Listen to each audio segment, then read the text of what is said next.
Chris Simpson. I run Sweetleaf Garage, and I'm born and raised in Lexington, Kentucky.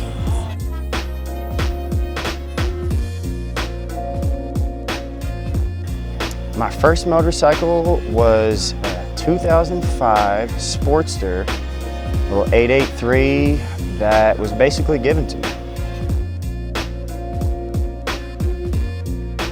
So I got into riding motorcycles after growing up on two wheels, rode BMX, basically growing up my whole life. And like I said, that Sportster was almost given to me by a friend.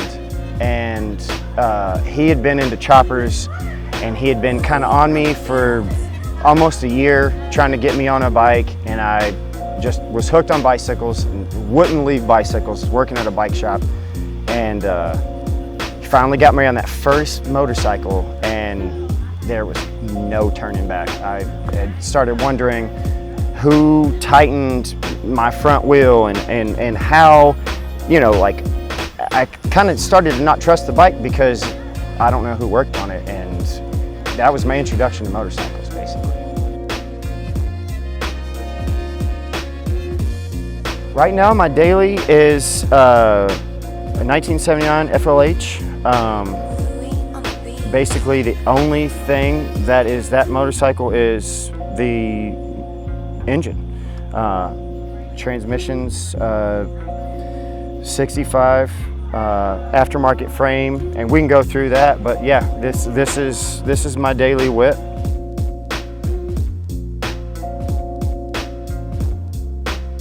I officially started Sweetleaf Garage legally last year, and I say legally because I was working out of a garage. I built my first chopper about 6 years ago, and the garage didn't start, but people started coming over, and you know, we kind of came up with the name Sweetleaf Garage, and legally it became a thing last year. So that was kind of a big moment for me.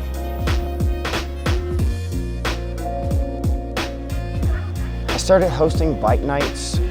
This is this year, so this is post-COVID. Last year I had just started up, like I said. Had a lot of big plans to do a vintage chopper show, specifically here in Central Kentucky, and try to start that. And I wanted to host bike nights last year, you know, kind of focused on the vintage, not necessarily choppers, but just more individualized bikes. I say vintage because that's what I think of when I think of custom bikes, but really just any custom bikes, new bikes, you know, even vans and hot rods. I just want to get people that are into this community. I wanted to get them down into a specific area and just talk, you know, and create more things like this. So it's been going on just this year. This is the third one we've hosted, and this is the biggest one, and it's grown each time. I mean, even the first time 3 months ago was a really big success, and I was pretty stoked on that. So it's grown ever since. I'm pretty happy about it.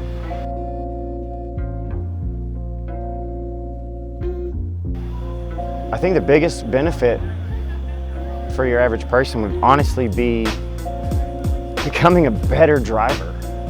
Really, like people have no idea how much time it takes for a bike to stop compared to a car. So I was in a really good conversation earlier, maybe a couple days ago, with a buddy. Just got his motorcycle license, and he said his driving habits literally changed when he took the course from Harley. He would, that time that he would pull out in front of a car, it had completely changed after that motorcycle course. I don't know, it was pretty cool to see him have a different look on the road, at bikes specifically. that was mind blowing. You know, I've always looked for that growing up on two wheels. So to see other people learn from riding a bike, I mean, even if you don't like it, just learning and taking that course is huge.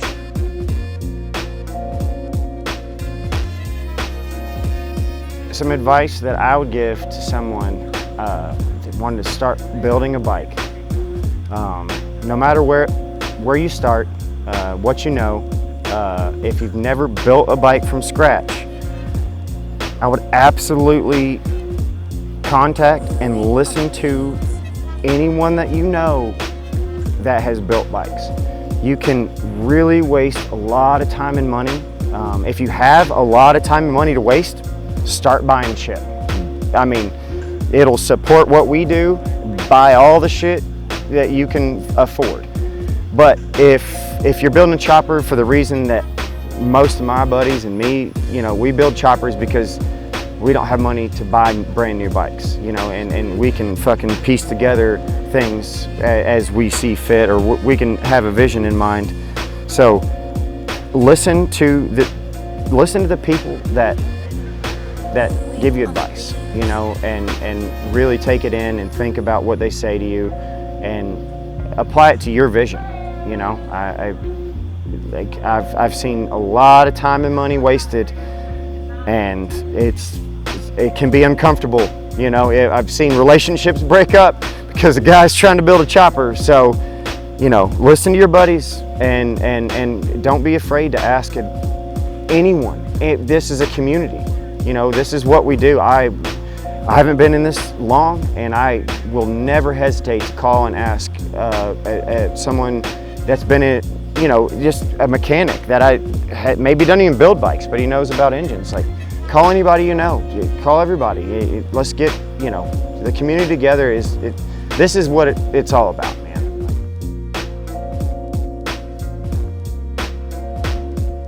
Mostly because I can work on them.